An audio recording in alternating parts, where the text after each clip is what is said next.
চা পাতা দিয়ে চাটা করেই নিলাম। তো কাপে এখানে চা ঢেলে নিলাম। আর তোমাদের বলেছিলাম না কালকে যে দেখো জয়ন্ত সেই পুড়িয়ে ফেলেছে, অবস্থা দেখো সসপেনটার এরকম ভাবে পুড়িয়েছে। কত মেজেছি কালকে জানো, কিন্তু তাতেও কিছুই হচ্ছে না। এ দেখো, আর এরকম ভাবে যে চা করা যায় বলো তো? পুরো বাটিটা কিভাবে পুড়ে গেছে। গুড মর্নিং, একটা নতুন ব্লগে তোমাদের স্বাগত। আশা করি প্রত্যেকে তোমরা সবাই খুব ভালো আছো, সুস্থ আছো। তো কিভাবে বলো বাটিটা পুড়িয়েছে? এই এইভাবে এখন বারবার মেজে মেজে তবে চা করতে হবে, জানো কি অবস্থা। কিন্তু এই বাটিটাকে না চেঞ্জ করতে হবে, এই সসপেনটা। এক ভদ্রলোক আসে আমাদের এখানে, এই সসপেন এইগুলো বিভিন্ন রকমের বাসনপত্র নিয়ে মাসে একবার করে। তো এখনো উনি আসছেন না। আর ওনার না বাসনের কোয়ালিটিগুলো ভালো, একটু দামটা বেশি নেয় কিন্তু কোয়ালিটিটা ভালো বলেই এখানে সবাই আর কি, আমাদের এখানে পাড়ার যত বউরা আছে প্রত্যেকে ওনার কাছ থেকে জিনিসটা নেয়। আর উনি না ইনস্টলমেন্টও দেয়। তো সকাল সকাল এসে এখানে দেখো এই উচ্ছে কুমড়ো আজকে করবো বলে কেটে রেখেছি।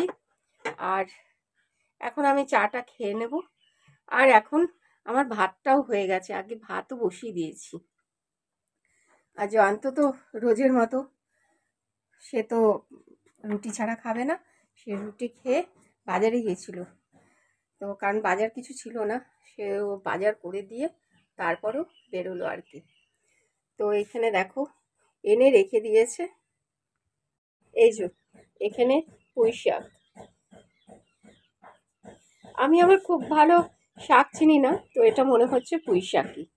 হ্যাঁ, আর এখানে দেখো এই যে মাছ এনেছে, সম্ভবত বোয়াল মাছ, কারণ লেজাটা দেখেই মনে হলো। আর তার সাথে মাছের ডিম। তো এখনো ধোয়া হয়নি, এরপরে আর কি মাছটা ধুয়ে নেব।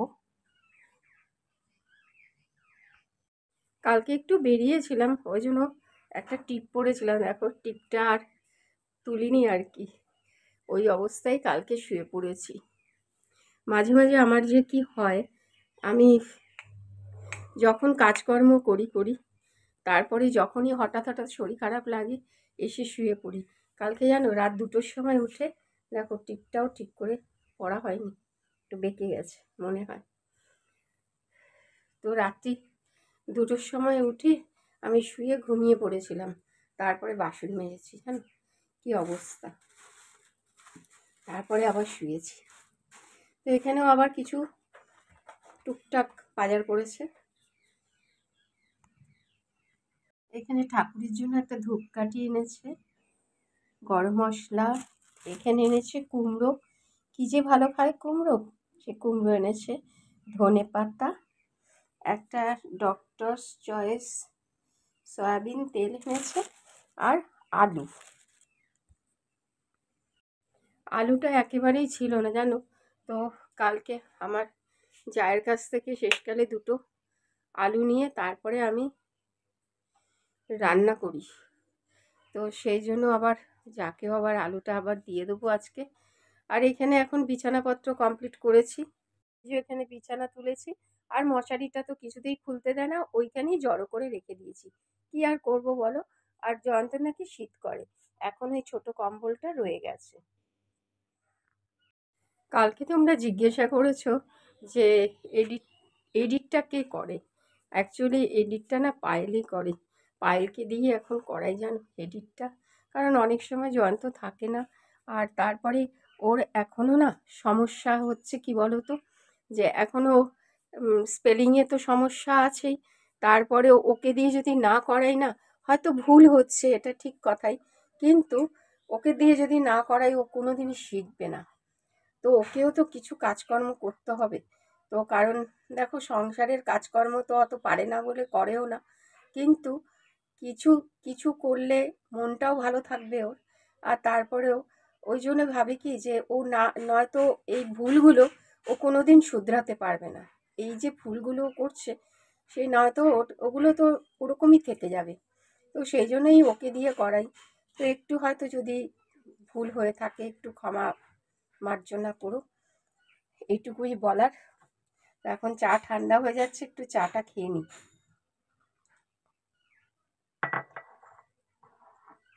আগে জয়ন্ত ওই করতো, পায়েলের বাবাই করতো, কিন্তু এখন ওই জন্য আমি আরও পায়েলকে দিয়ে করাই। আরও টিউশনি কি বলো তো, টিউশনির চেষ্টা করছি, এখন আবার নতুন করে তো স্টার্ট হবে সব, যদি পাই তাহলেও একটা টিউশনি করাবো। কিন্তু আসলে ভয় করে কি জানো, যে টিউশনি নেবে তারপরে যদি ঠিক করে না পারে, কারণ দেখো যারাই পড়তে আসবে যদি সেইগুলো একটু ঠিক করে না দেখাতে পারে তখন তো খুব মুশকিল। তো কিন্তু হ্যাঁ, না করলে তো কিছুই শিখবে না, এই সমস্যাগুলোর থেকেই যাবে। কিন্তু কি জানো,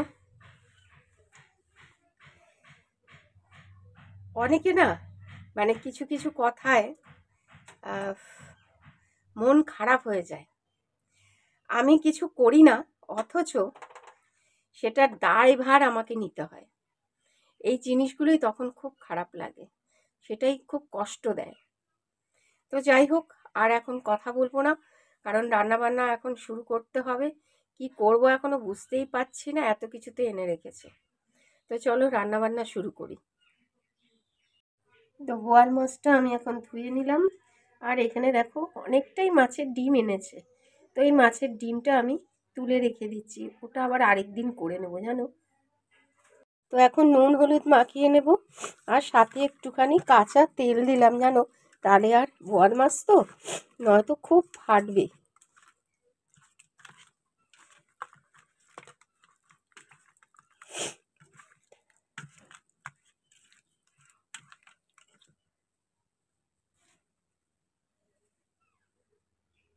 তো শাকটা ভালো করে ধুয়ে কেটে নিলাম, আর এখানে কুমড়ো কেটে নিলাম, আর এখানে আলু ভেজে রেখেছে মা। আর ওখানে শাক, কুমড়ো কেটে রেখেছে। এটা কি শাক মা? পুঁই শাক কেটে রেখেছে। এখন ভাজাভুজি হচ্ছে, তাই তো? ভাজাভুজি, কুমড়ো মিষ্টি আলু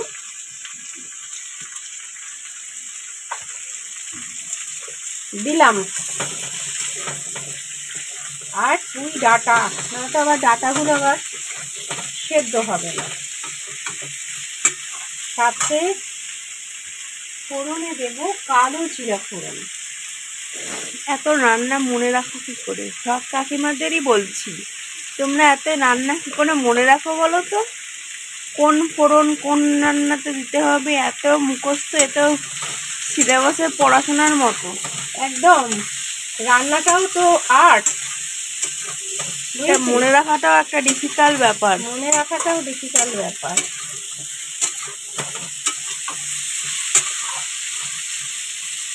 এখন কুমড়ো আলু ভাজা হচ্ছে, আর আগে কিছুটা এমনি আলু ভেজে। কালকে টিপ পড়েছিলে, সেই টিপটা এখনো পড়া রয়েছে। এখনো পড়া হয়েছে, খুলিনি,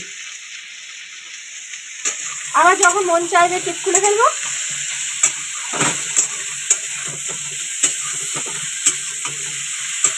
আর এরপরে দেবো গোটা কাঁচা লঙ্কা চিড়ে দেবো, কারণ তুই ঝাল খাস না, বুঝেছি।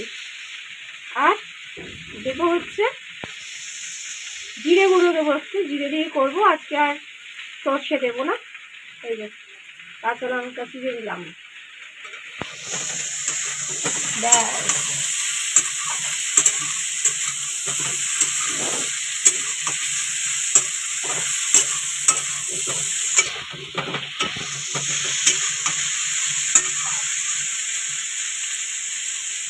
একটাই কাঁচা লঙ্কা দিলাম তোর জন্য। ঠিক আছে, কম ঝাল খাওয়া ভালো। কম ঝাল খাওয়া ভালো? হ্যাঁ, আচ্ছা, বেশি ঝাল খেলে লম্বা হয়ে যাবে। বেশি বেশি ঝাল খেলে লম্বা হয়ে যাবে? আমি তো ছোটই আছি, এই যে শর্ট। হ্যাঁ, আর লম্বা হওয়ার বয়সে চলে গেছে। না, আর হব না।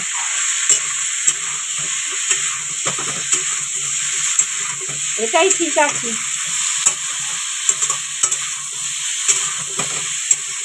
আরে আজকে খুব মা রেগে গেছে আমাদের উপরে। কেন রেগে গেছে? কারণ অনেক রান্না করতে হয়েছে। কি কি রান্না করেছে মা তোমাদের একটু দেখিয়ে দিই। ভাত, পুঁই শাকের পুঁই শাকের পুঁই শাক করেছি মাছের মাথা দিয়ে। মাছের মাথাটা আবার পরে এনেছে শুনলে। তাহলে বলবো না। আর এখানে হচ্ছে উচ্ছে কুমড়ো বটি, মাছের ঝোলটা এখনো করে উঠতে পারেনি, শুনতেই পাচ্ছ, করছে করছে এখনো। আর এখানে বাবার ভাত, আর এখানে বাবা। হ্যালো, তোমার কীর্তি দেয়, মা আজকে খুব খেপে গেছে। কেমন আছো তোমরা? ভালো আছো? আগের থেকে অনেকটা ভালো আছি, গলাটা ভাঙিয়ে রয়েছে। তো এখন উচ্ছে কুমড়ো বটি দিয়ে ভাত খাচ্ছি। বটি বললে আবার তোমরা বলবে বটি কি? বটি হচ্ছে যে বটিতে কেটে তৈরি হয় তো ঝিরিঝিরি করে, তাই বলে বটি, উচ্ছে কুমড়ো বটি। আজকে একটু বেলাই হয়ে গেছে, যাই হোক তবুও তো ভাত খাচ্ছি। এখানে সব ঝুলিয়ে রাখি। দেখতেই পাচ্ছ, মার কথা শুনতে পাচ্ছ, খুব খেপে গেছে। কিছু গোছানো নেই, যতই গোছাবো ততই মানে সারাদিন শুধু করেই থাকবো, আবার বদনামেরও ভাগিদার হবো, কিছুতেই শান্তি নেই। আর কি করবো, এখন খেয়ে নি, শুনতে হবেই কথা। সেই তো অমন কাজ করলে পরে কথা শুনতেই হয়, অমন কাজ করবে না, কথাও বলবো না, চুপ থাকবো না। আমি তার পাগল না এই রে, যে আমি বক বক বক বক করে যাব, বকম বকম করে। যতই লবণ দিই লবণ খাবে, খেয়ে যাও। কালকে একজন বললো মনে আছে তোমার সামনে, আর অমনি তুমি পালিয়ে চলে গেলে। মাছের ঝোল। এখন স্নান টান করে খেতে বসলাম, আজকে একটু লেট হয়ে গেছে খেতে খেতে। তো এখন আর তোমাদের তো আগেই বললাম আজকে কি কি রান্না হয়েছে। তো এখন খেয়ে নিই, আর খাওয়ার পরে বাসনগুলো মাজা হয়ে গেছে। উর্মির সাথে বিকালবেলা ফোন করছিল বারবার, তো তখন আমি সন্ধে দিচ্ছিলাম, তাই জন্য ফোনটা রিসিভ করতে পারছিলাম না। তা আবার মার সাথে কথা হয়েছে, না জোম্যাটোতে অর্ডার দিয়েছে, তো জোম্যাটো থেকে কিছু পার্সেল এসেছে, মানে খাবার। তো তারপরে এখনো খুলিনি, তোমাদের সাথেই খুলবো। তা আমি মানে মানে অর্ডারের পরে লিঙ্ক আসে না একটা, সেটাতেই দেখলাম যে ওই প্যাটিস টাইপের কিছু অর্ডার দিয়েছে। তো মাকে বলেছে, যেহেতু অরুণিসেদির খেতে ইচ্ছা হয়েছে আর আমাদের বাড়িতেও এখন আসতে পারছে না, সেই কারণে একসাথে যেহেতু খেতে পারছে না, সেই কারণে অরুণিসেদির খেতে ইচ্ছা হয়েছে, সেই জন্য ভাইয়ের সাথে একসাথে বসে খাচ্ছে বাড়িতে, আর আমাদের জন্য 3 দিনের জন্য পাঠিয়ে দিয়েছে, আমরা বাড়িতে বসে খাচ্ছি, মানে আমরা খাবো। যখন অরুণিসেদি আমাদের বাড়িতে আসবে তখন আমরা অরুণিসেদিকে খাওয়ানোর সুযোগ পাবো, এই হচ্ছে কথা। অরুণিসেদি বললো যে অরুণিসেদির বোনের জন্যও পাঠিয়েছে, সেই জন্য আমাদের জন্য মাকে মানে ওই দিদির দরজাটা দিয়েছে আর কি, সেই জন্য মা আমাদের জন্যও ভালোবেসে পাঠিয়েছে। তো এখন খুলবো, যে আমি তো বললামই কি আছে, কিন্তু এখন খুলে দেখবো যে কি কি, মানে অনেকদিন তো এইসব খাওয়া হয় না, অরুণিসেদির দৌলতে খাওয়া হবে আর কি আজকে। এই একটা বাক্স খুললাম, তো এই বাক্সে কি আছে দেখি। হ্যাঁ, এই চিকেন প্যাটিসই হবে, কারণ অর্ডারে লেখাই ছিল চিকেন প্যাটিস। আবার আরেকটা বাক্স আছে, এটা খুলবো।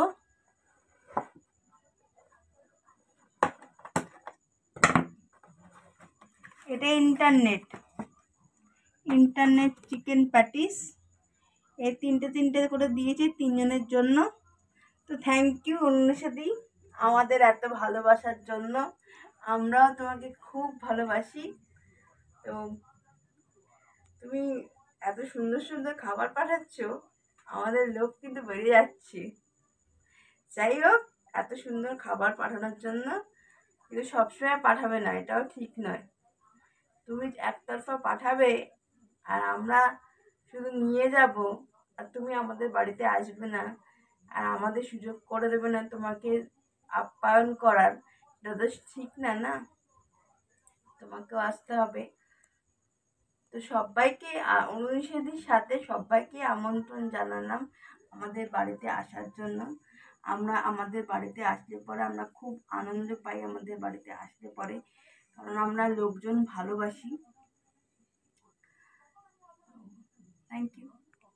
তো ভালোবাসার মানুষের থেকে তো গিফট পেতে ভালোই লাগে। তো আজকে গিফট পেয়ে ভালোই লাগলো। যে কোনো প্রকারের গিফট পেতে আমার বেশ ভালো লাগে।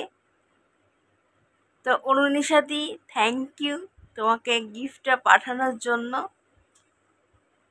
তো তোমাকে তো আগেই বললাম, আর তোমাকে পার্সোনালি অনেকবার বলেছি, আর বলছি না, সবার উদ্দেশ্যেই বলছি যে আমার খাওয়া নিয়ে অনেকই সমস্যা। হয়তো পেটু আমাদের জীবনে লেখে না, কিন্তু আমার যে খাওয়ার চ্যানেলে গিয়ে অনেক বিশ্রী কমেন্ট করে, যেগুলো আমিও তো মানুষ, মানে আমাকে হিউম্যান বিং মনে করে না হয়তো অনেকে, ভাবে যে তারা যেহেতু অডিয়েন্স, তাই জন্য যে কোনো কমেন্ট, যে কোনো প্রকারের কমেন্ট করার অধিকার তাদের আছে। কিন্তু নিজেদেরকে ক্রিয়েটারের পজিশনে রেখে যদি একবার কমেন্ট করে, নিজেদের সেই জায়গায় রেখে যদি কমেন্টটা, তাদের যদি সেই কমেন্টগুলো শুনতে হতো তাহলে কীরকম লাগতো, তাহলে হয়তো তারা, যাই হোক এই কথাগুলো আর বলবো না। তো এখানেই ভিডিওটা এন্ড করছি। তো আজকের ভিডিওটা কীরকম লাগলো সবার উদ্দেশ্যে কিন্তু বলিনি কথাগুলো, কেউ কিন্তু খারাপ ভেবো না, যাদের উদ্দেশ্যে বলেছি তারা বুঝেইছে। তো যাই হোক, আজকের ভিডিওটা কীরকম লাগলো কমেন্ট করে জানিও, এবং আরেকটা ভিডিও নিয়ে কালকে দেখা হচ্ছে। টাটা।